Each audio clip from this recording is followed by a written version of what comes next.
Welcome back to BGN Network, the Gangster of the Constitution. Once again, we got a live show for you. Oh, are we going to be live? Wow, I've learned so many things since the last time I met with my fans. I mean, all of you are great people, and my YouTube people, and my Facebook people. Hey, I really appreciate you for tuning in, and I'm so glad that so many of you have subscribed because you're not going to miss anything. You're going to know things that other people don't know. So let's get started right away today because it's going to be rousing. Now, we had so many instances of just people say, I just want to be bad. You know, and a lot of times when these people are doing that, they don't realize not only are they being bad, they're violating the Constitution. And all the Constitution stuff is going to come back. So let's go over the last show that we did. Okay, well, we had a lot more Muslim mess, and you're going to see that. And then, of course, we had, the British, what's going over there. And then you saw the clip of the 11-year-old girl having to be married and be used by the Mujahideen. And as you heard on that one, the father was the one who sold her to the Mujahideen. Well, you might as well know that is now a part of the United States Immigration Nationality Act. For years, Muslim men have been bringing 8, 9, and 10-year-old girls to America as brides. They're allowing them to do it. It happened in 2013 when the Democrats ran the Senate. They did that. They put that in there, and we're just now finding out. They say it's thousands of little girls somewhere right now with some old man. They probably got them sequestered in some filthy place because you know they can't come outside. No way. You remember the hijab? If they come out without the hijab on, they can get killed. So that we discussed that last time, and we also discussed the imam, the Australian imam. You remember what he said? He said they are not halal. He said that Allah does not support them or their wars. You remember when we discussed how Ilhan Omar and Talib asked Allah to attack Israel. And I called both of their offices, and I believe I said it on this show too, that do not play with Allah, that you could get the wrath. And you know they laughed at me on the phone. Well, it wasn't a good 4 days later. 3 of the plagues hit Mecca, their holy land, instead of Israel, the Jewish people's land in Jerusalem. Mecca got hit with floods and everything else, and we have a clip of that. You're going to see that later on in the show, the locusts and everything. So they sicked Allah on Israel. But you see, you heard the imam say that he is not a part of their wars. Their wars are not real. You heard the imam say that they're not halal, and even if they call themselves eating halal, that's fixed, with the standards of halal. If they got the money from government or any charity, it's not halal. It becomes haram, which means it's defiled, and only the food of infidels and dogs. So when Elan and what's her name, Talib, get to talking, I be thinking about everything that the imam said. He said they're all fake. And there's a word for them. It's called kafir. Kafir. They said it's similar to the N word. Whoa, that's what they are. The 2 or 3 Jayapal and all of them. And you might as well know that I have ethics charges filed against them. Next is going to be the Immigration Committee because it's ran by 80% immigrants. And I'm asking for the bounty the constitutional bounty for turning in rebellious people and people committing insurrection against the Constitution. So they're in quite a bit of trouble. All this radicalism of Talib, whatever it is, and Omar is going to get them expelled from Congress and going to get them expelled from the United States of America. We may have to expel all of them because the Muslim whistleblowers are saying, don't let them take over your nation with incest. You see, they have an inborn disease of incest. You need to Google Muslim Islam incest so I don't have to keep talking about it. So, yeah, I'm into everything right now. Anybody who uses the word jihad or doesn't like what another religion does and say we're going to do something to you, they can be expelled from this nation. It's amendment number 1. Hate to have to do it, but you know, they give me no choice. And Donald Trump did what he was going to do. He signed the executive order for all materials be made here in America. That's why China is mad. But I'm not trying to make China happy. And one final thing, there's no such thing as a native Indian or a native Latino because the country was not America. For hundreds of years, it was just a barren land. It didn't become America until 200-300 years later. And so that means they're not Native Americans because it wasn't America. And the Indians said they didn't want nothing to do with the new land after the Constitution was made, that they wanted to be sovereign on their own reservations. So now that we, the white people and the black people, have built this into a giant metropolis, now here they come running back talking about, I'm Native. What a joke. Well, anyway, let's move now to the first clip I have for you, and that's going to be the Yellow Vest. In their 13th week, they still whooping Macron. Hope we don't have to do that here, but if we do, I'm with you. Let's go to that first clip.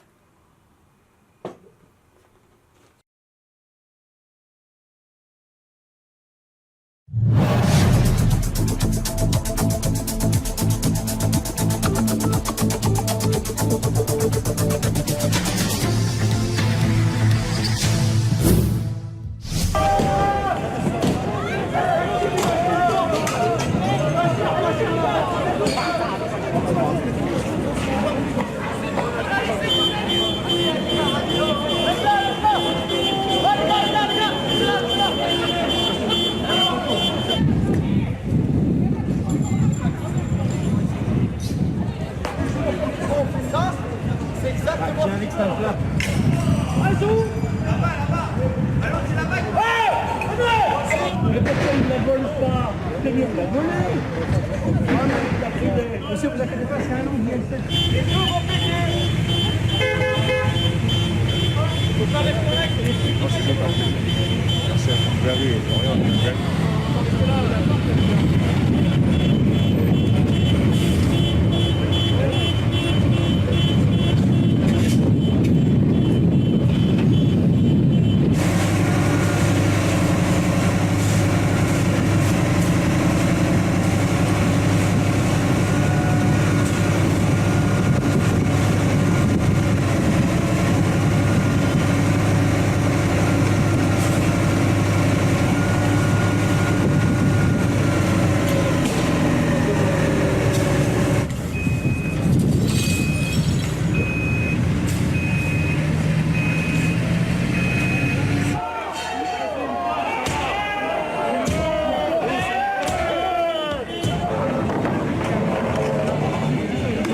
Cristiano Ronaldo.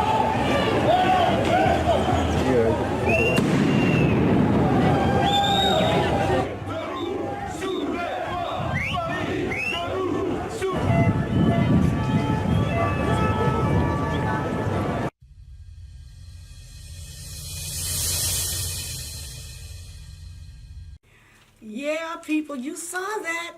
They are not playing. I thought it was so cute the way they threw it. Was that a Ferrari? That white Ferrari. Those people are mad. And I want you to understand what they're mad about. It's not just the gas, it's the fact that Macron told them they were going to pay about 63% of their money in taxes, and about 30% was going to be used for the new immigrants. And then they told the women of Paris to stop having babies because they were importing Syrians and Muslims to have the babies, and all hell broke loose, as you see. Well, anyway, we got to move on to something else now, but congratulations to the yellow vest for standing up for what they want to do. All righty, let me get my glasses on here, and all right. I've told you about the ethics investigation. Oh, and there's no more Islamophobia. No. When you call the Council of Arab American Islam Relations now, it doesn't have a prompt for Islamophobia. They changed it to a civil rights.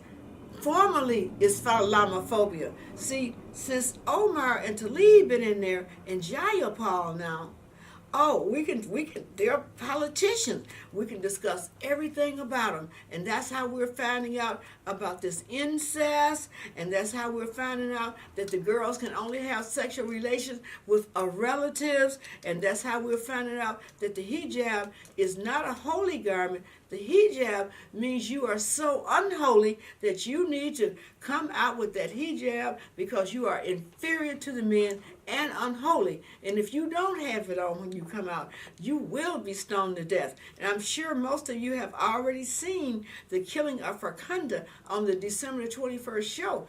What it tells you is even if you have on the hijab, if a man doesn't like you, he can just make up a rumor story. If he throw one stone, you got 300 more coming, and it won't be nothing the police will be able to do as they kill you to death and then stomp you to death and then run over your body with a car and then drag it 300 feet and then a yards or whatever and then set your body afire. These are the things we have learned since you guys, since Talib and Omar and Jayapal has been there. I can talk about them now. Okay, let's see what else we got here. Well, we got some new people coming up. We have Tulsi, I call her Gabby Mouth. Then we have Elizabeth Wannabe, Indian Warren. And then we have Amy Klobuchar. She's a Yeti. She did an interview outside on a day when it was a blizzard, and she's standing there talking about how she can change the weather, global warming. Looks stupid as heck. And then who else we got? Oh, Kamala Harris. Oh, they call her Kamala Harris. You know, this whole thing with women, you know, I've always wanted women to have, you know, a larger figure in Congress. Careful what you wish for. These women are vicious and they're dirty and they're threatening the life of every American citizen. They're threatening to put every woman in America in a hijab. Omar and Talib got them to do that one. And just about every Democrat signed for the killing of Farkunda. Every one of them. So be careful in the next election. You go on and you put them back in there if you want to, but don't say I didn't warn you. Now, what else do I have to warn you about? Okay. You know I'm doing that ethics investigation. Okay. So what we're going to do now, before we get off of the Muslim mess, we're going to go to when you heard me say to Talib and Omar not to mess with Allah, or you could get the wrath. And I called him. Oh, you know, they paid me no attention. So watch this clip, they sicked Allah on the Holy Land of Israel. I believe it's Jerusalem. Allah sicked the 3 plagues. The first one on Mecca, their holy land. I told you, don't mess with Allah. Talab and Omar, roll that clip of the locusts and the big major plague. You're going to see floods. You're going to see camels can't even walk because there's too much water. You're going to see hail big as golf balls, 2 feet deep. You're going to see them with shovels picking up the locusts. Their holy land got hit. You don't send out no bad message on somebody else because it might come back to you. And that's why I try to send out good messages, but I don't get a chance to because I have to respond to the stuff that they do to the American citizens. Roll that clip.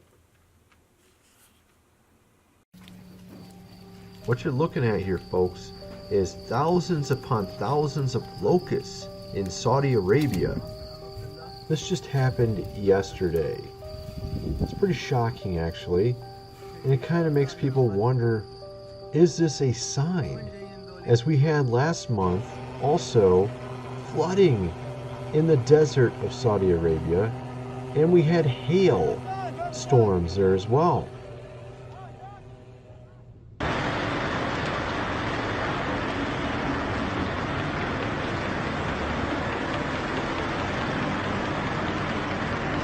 Yes, you are looking at hail in Saudi Arabia. You're looking at locusts in Saudi Arabia. Look at that. Isn't that amazing? This is a one-in-a-lifetime thing here, folks. This never happened before, neither one of these things. Yet it's happening right now. In December, they had these hailstorms, and then also these locusts just happened. Just amazing. All right, so what kind of signs could these be? We also have flooding that happened about a month ago as well in Saudi Arabia.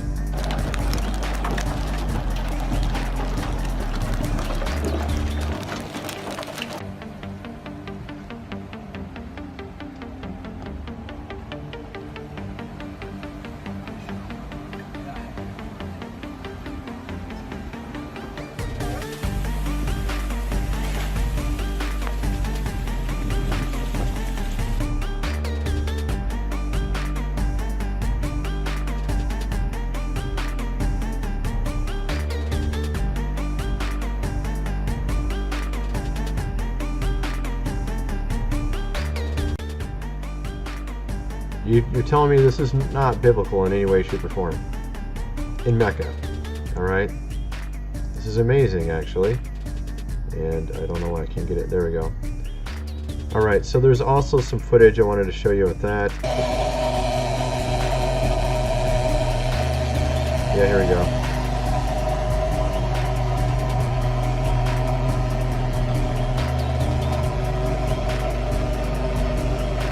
Alright, so you can see all the locusts there. This is in Mecca. Honestly, I think I might know what this is, folks. This is very strange, as you can tell. Just locusts everywhere.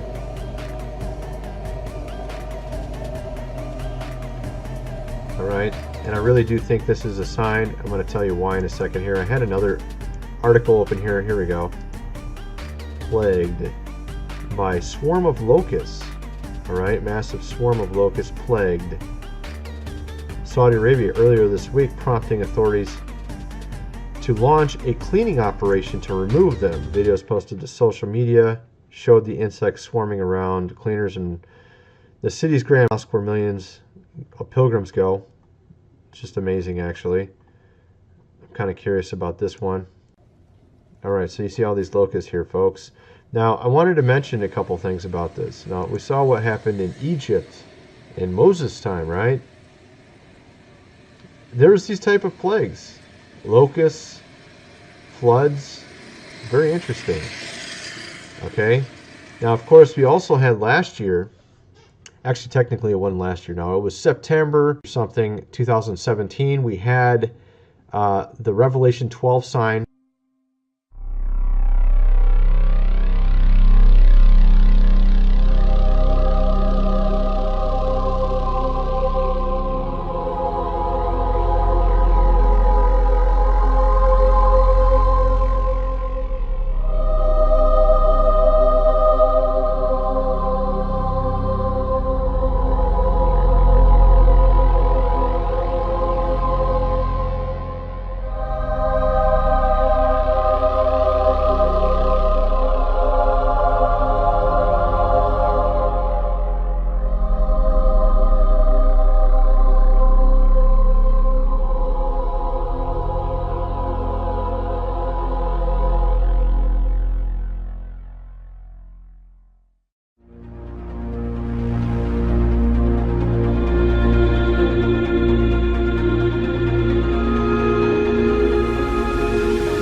dragon, all right, taking 1/3 of the stars in the sky, casting them to earth, and had a short time. Okay, the enemy has a short time, right? It's kind of curious because I was also thinking about doing a video on Mystery Babylon. And honestly, I think Mecca may be it.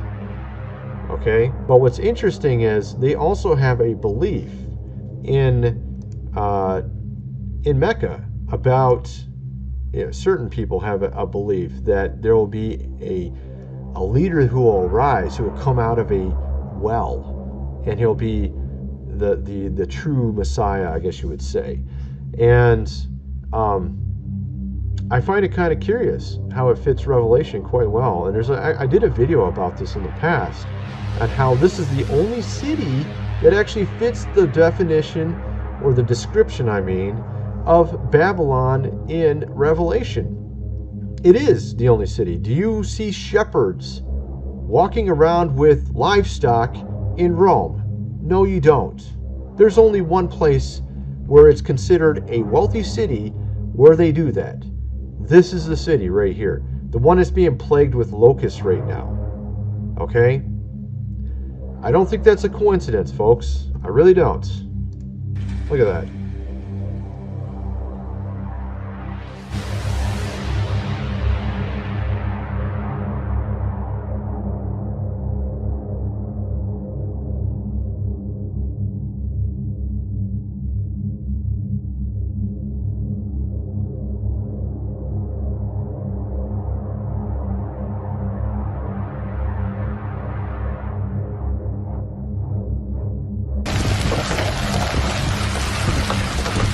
Now, what I should point out here, folks, sort of relevant, is they've never had this happen before. They haven't had floods in the desert. They haven't had locusts in Mecca. This is not exactly normal, folks. This is like once in a lifetime type of stuff. All right, so we're not talking about just something that happens randomly. Okay, this is something that never happened before.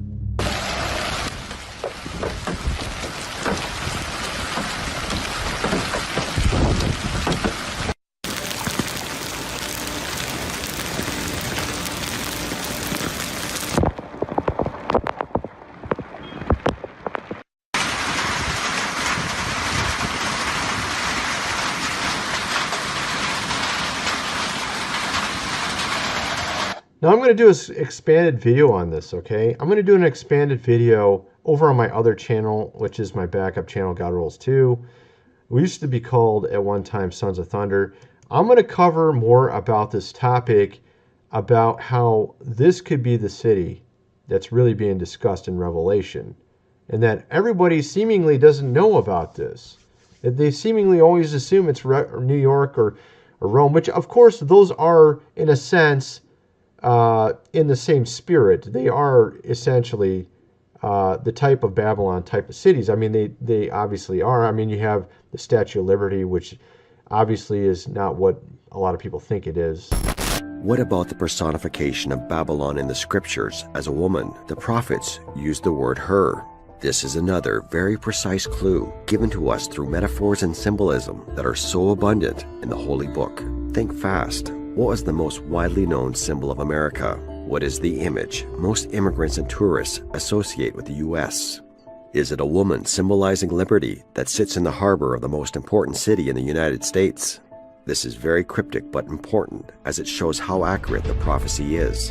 The prophets talk about the U.S. by using its most recognizable monument, the Statue of Liberty. The sculptor of the Statue of Liberty was Auguste Bertholdi, a Mason belonging to the Great Masonic Lodge in Paris. Before beginning this Statue of Liberty, Bertholdi was seeking a commission to construct a giant statue of the goddess as it was known to the Egyptians, or Ishtar to the ancient Babylonians. We're seeing things happen right before our eyes, all right?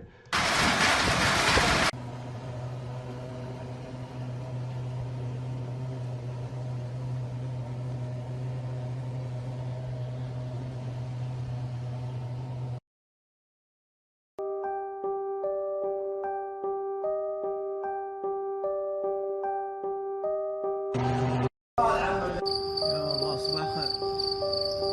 هذه الصراصير تدعون في المدرسة بشكل عجيب.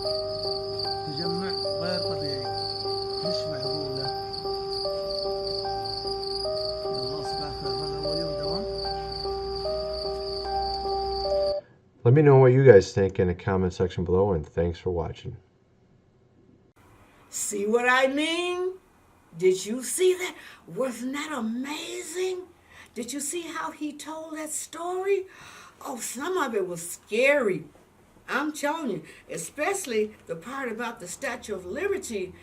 See, we got the Statue of Liberty as a gift, which this is the same thing that they are trying to impeach Donald Trump for. You see, it says we cannot receive gifts through the government from other nations, but they took that Statue of Liberty, and I've already told them all about this.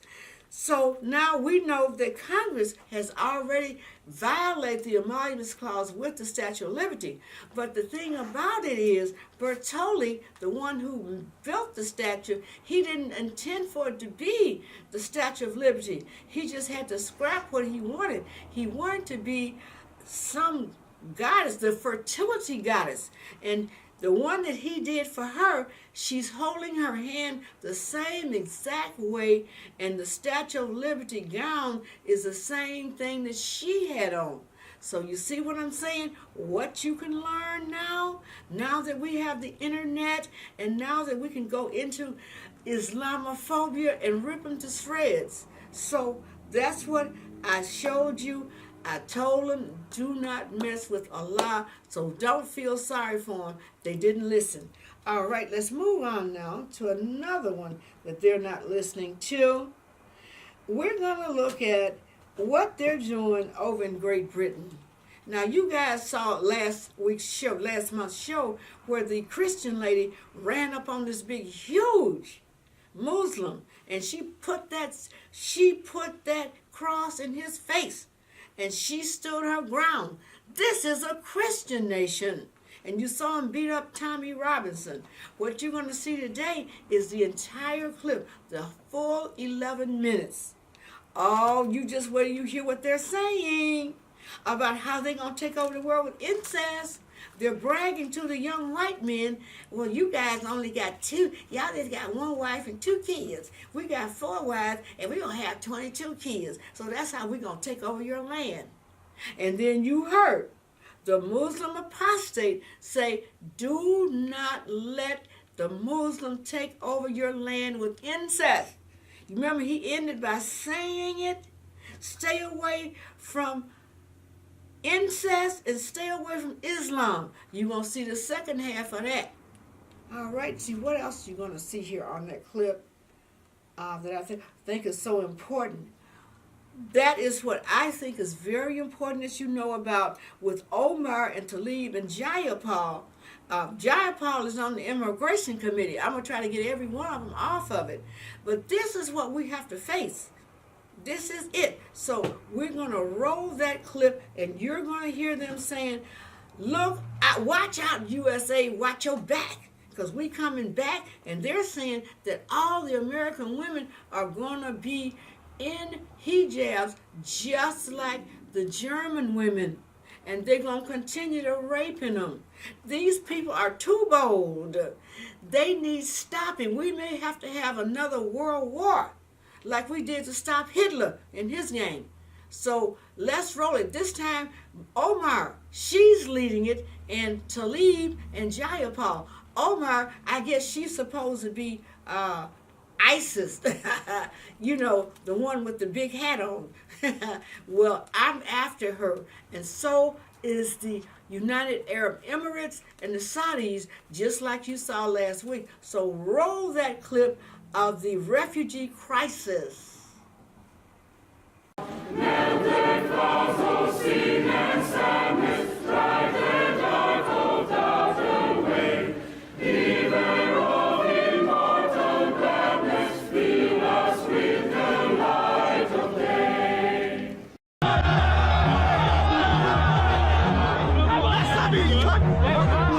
Fucking muck. Do you know who you're messing with? What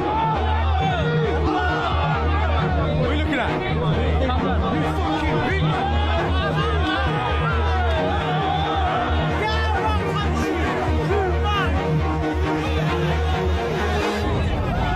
Come here a second, but shut your mouth. Just now.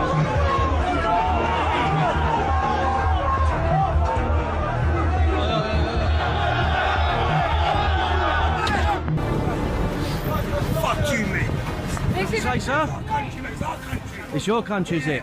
Yeah. Our country. Your country?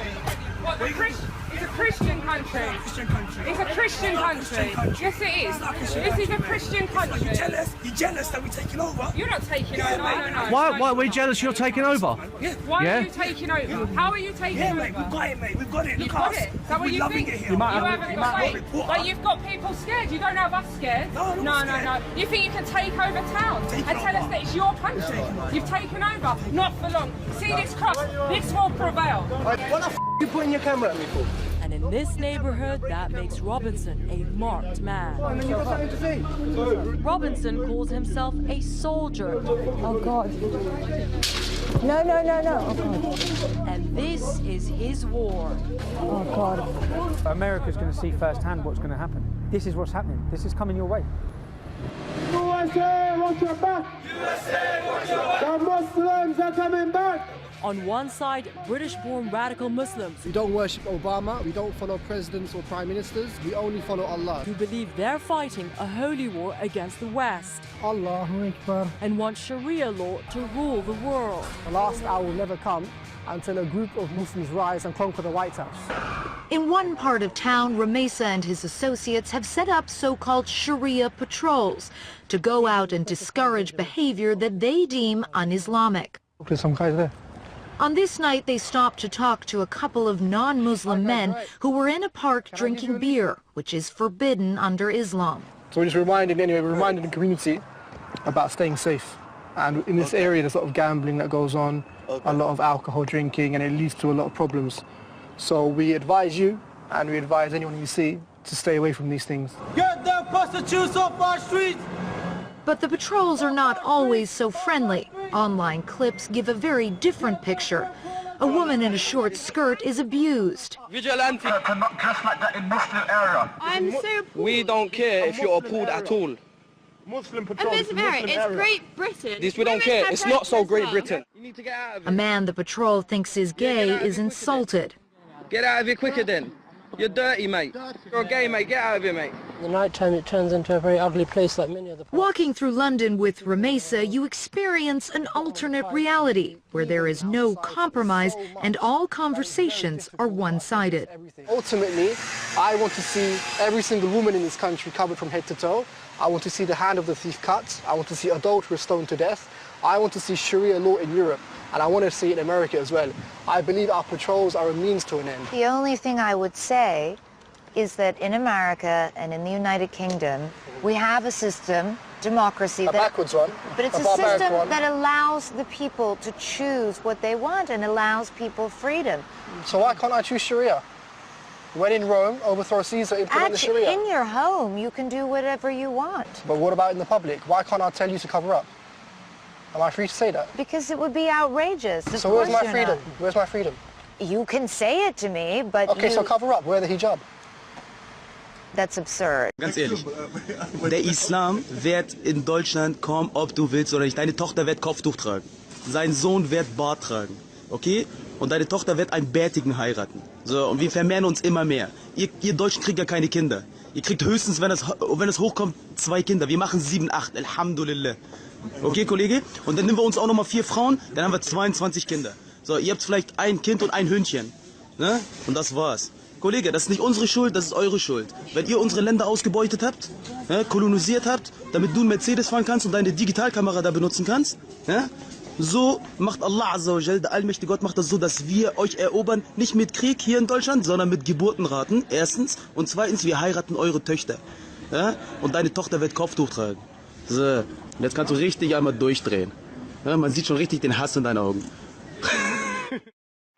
This gathering today, in a matter of few hours, hundreds of brothers and sisters coming together is a sign of positivity and a revival and a sign of victory from Allah Jalla wa Ala. The armies and who back me. Allahu Akbar!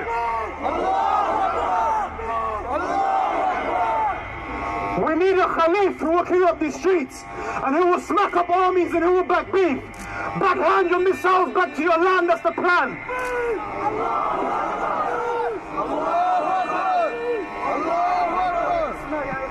backhand your missiles back to your land, that's the plan. World domination at hand, we can expand and take out these fools. ولو كره المشركون. We depend on you, Allah. We believe in you, Allah. Victory comes from you, Allah, not from the UN, not from Turkish government, not from anybody. لنغرينك بهم ثم لا يجاورونك فيها.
Your democracy is empty box.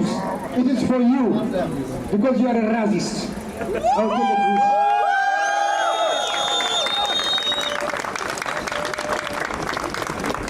We are equal under the law. I know the stick is in your hands, but I will assure you, we are not going to fear of you, because we are stronger more than yesterday, and will be tomorrow more stronger, and will defeat you.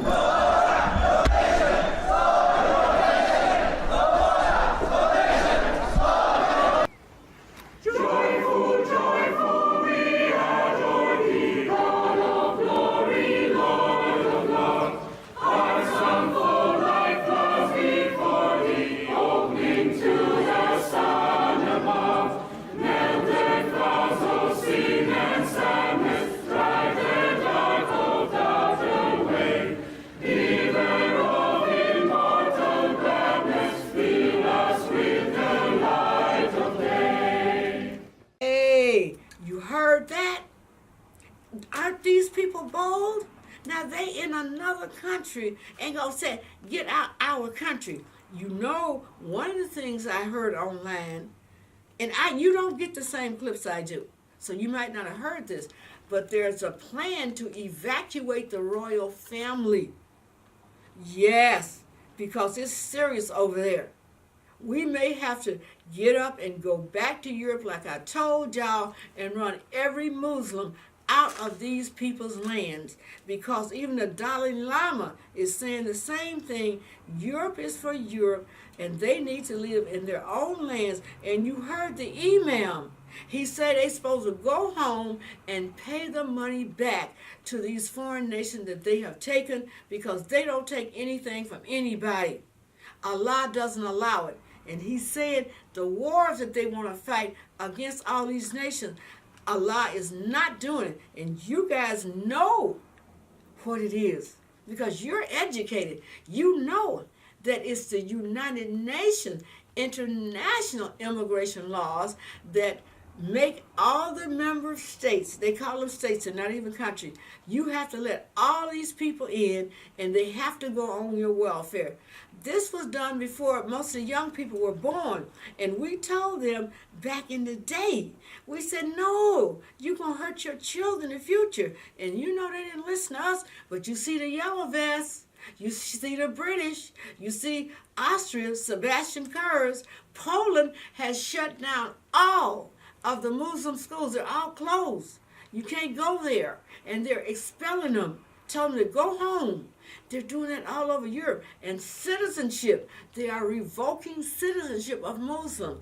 We're going to do the same thing right here because of the incest. You got to understand, the reason that they don't assimilate is religious, because the girls can only have sex with their relatives. Oh, there's some who are walking outside of it, but they're known as apostates, and they can't go back.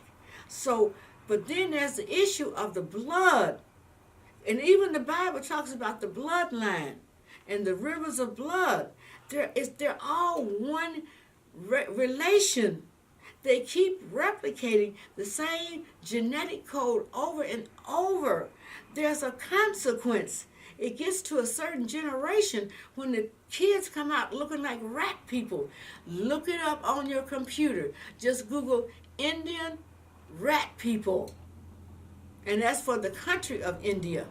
Or you can look up Muslim rat people. They're considered to be deities. So be careful. I'm going to ask for a law to not allow Muslims to marry an American citizen who's non-Muslim unless they do a blood test to see how far they're inbred. And then that person will have the opportunity to say, well, I think I better not. You know, you get a choice. See, right now you don't have a choice because you didn't know that they're all inbred. And when they say the brotherhood, they mean that they're all one relative. They are the brotherhood. Each man has 4 of his or 5 of his cousins, usually first cousin, and then they keep replicating. Been going on for thousands of years. So that's why I'm glad to be able to bring you all this stuff, because we got to be smarter than that. So now you saw what they're doing over in Britain. Now let's see our next clip here. We're going to do the one we missed last month, and that's the worldwide newscaster Amanpour. She's very, very important, and she's very thorough. We're going to run that clip of her, and she's showing you about the 8-year-olds who have to actually marry these old men, and it costs money. They don't marry these daughters for free. And I told you they're doing the same thing in the United States in the immigration laws. So that means that the United States immigration laws are involved in human trafficking and child pornography and child marriages. 8-year-olds. And the only way that that child is coming here with that old man, he have to pay for her. Child brides. So roll that clip of Amanpour. Welcome back to the program. Take a look at this picture. He is 40 years old and she's 11, and they're married. Indeed, there are over 51 million child brides around the world today, and it's not just Muslims, it happens in other religions and across cultures and regions. Photographer Stephanie Sinclair has gone around the world investigating and documenting this phenomenon, which is, of course, often a crime.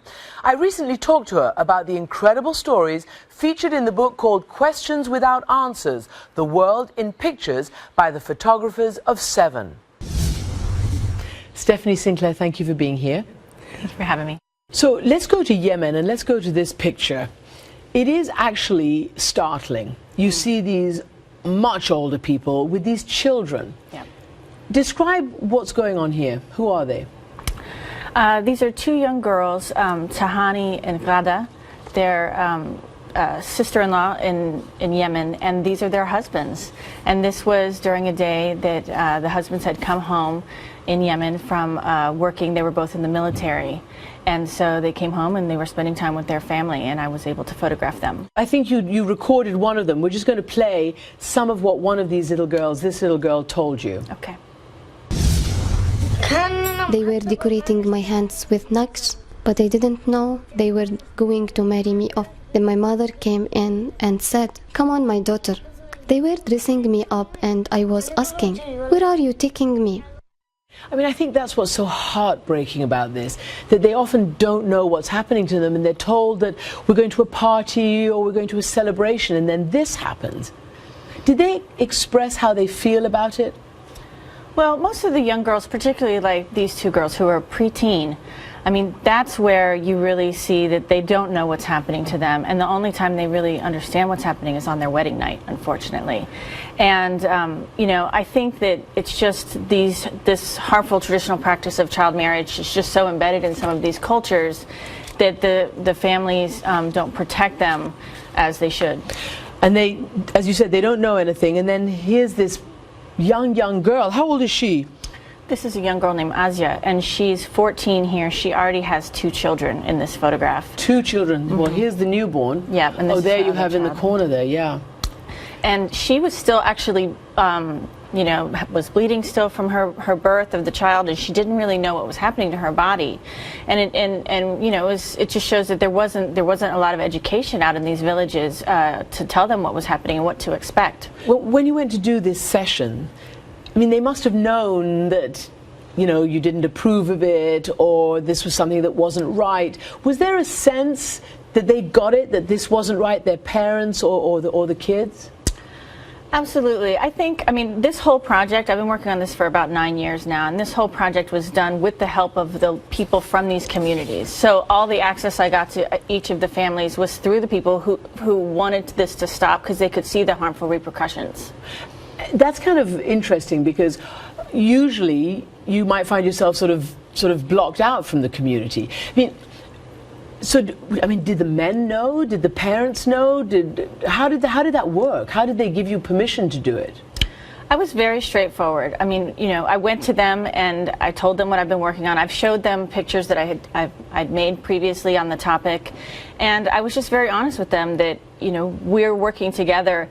Hopefully to bring solutions and to help their communities prosper. At the same time, we also have serious issues in our country, and I was you know, I made sure to point that out. You know, for them, we have kids who get pregnant at 13 and aren't married. That's even worse. I mean, here in the United States, here in the United West. States, exactly. So they think that that's even worse because there's nobody to protect them. So, you know, I was very candid with some of the issues we have as well. And then, this is an amazing picture. This young girl, she actually got a divorce. I mean, look how young she is. Tell me about her, how old, how she managed to get rid of this man. This is Najud Ali, and she was married when she was 10 years old. And this is just a shocking story because she went, a couple months after she was married, she went to the court and found a lawyer, a woman named Shada Nasser, and asked her to help her get a divorce, and she was granted. How rare is that? I never, ever heard of something like that. Absolutely. It's definitely rare. And it basically, I mean, Najud became kind of a international symbol of child marriage because she was able to do this and found it within herself, and I think she's inspired a lot of other girls and also other organizations to support these girls to have a stronger voice. Mm-hmm. Well, this is Afghanistan. I mean, again, you know, you can hardly believe this is real. This ancient man with this child that barely looks like she's 5. How old is this girl? She's 11. 11 years old. And what's expected to happen? Are they meant to consummate the union? Is the girl a slave in the house until she comes of age, or what?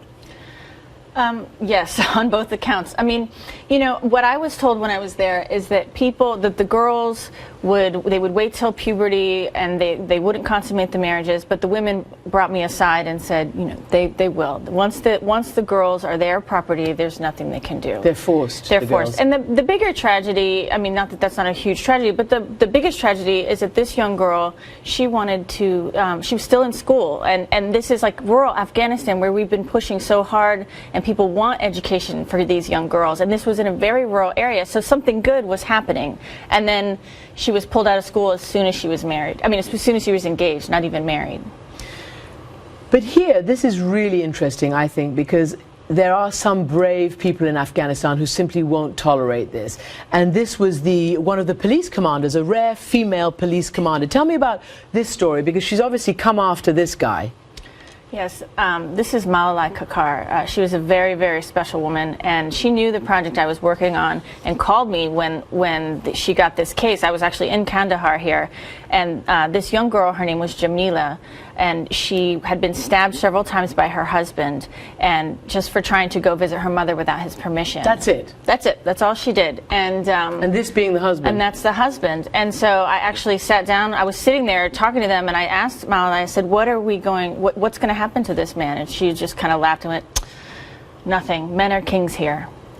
Malalai said that? Yeah, and she couldn't really do anything, but not even arrest him. She couldn't even arrest him, but she was very with blood all over the scene of the crime. Yep, and he also stabbed her grandmother, but she was happy to just have him out there. You can see by the way she's holding him that she's like, at least you can photograph him and show everyone what's happening. But here also, this touched me very, very deeply. This young girl has obviously been rescued. Yes.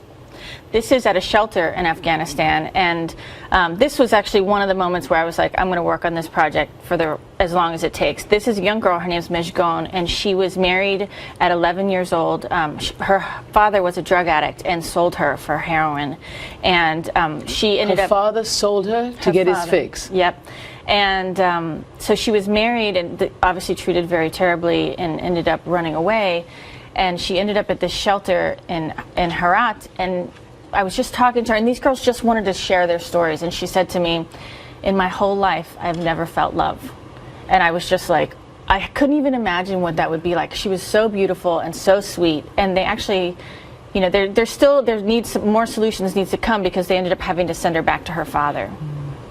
And of course, it's not just in the Muslim world that this happens. You went to India. These are Hindus. Yes. What is happening to this little girl?